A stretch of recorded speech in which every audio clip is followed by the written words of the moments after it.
leadership. Both undergraduate business colleges and MBA programs ask on every application for evidence of leadership. What did you talk about?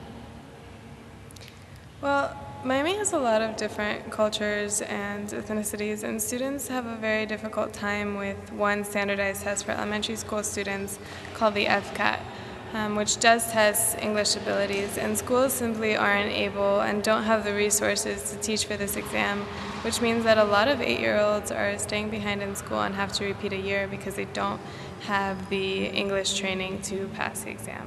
And while I was in high school, we started a program that tutored elementary school students for this exam. And it started out as something small. We started with 20 students, and by the end of the program, we created workbooks that reached over 1,200 students. And that was incredibly exciting and an amazing opportunity to, one, learn from my students and see what they needed, and two, just give back to a community that gave so much to me. And to this day, it's one of the most rewarding experiences I've ever had. And I'll bet that you didn't do it just to put something on your CV.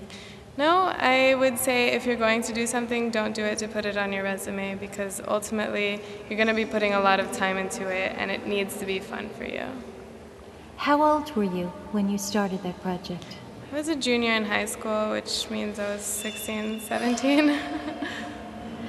It must have required quite some organization skills to get that project rolling. Yes, and this is where teamwork really comes in. I was able to work with a lot of my closest friends from high school, and we organized things pretty well, and we worked with the schools in the area. So if you have a clear mission and clear goals, it's really not that difficult to do. So think big. It's important to actually reach out.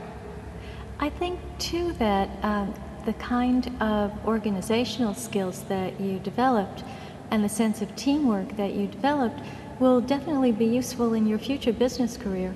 Oh, absolutely. I think it's very important to, one, learn from the teams you've been with, and two, make sure that you are constantly bringing in the people around you to do better things. I can do so much more with two others than I can do by myself, and it's important to realize that.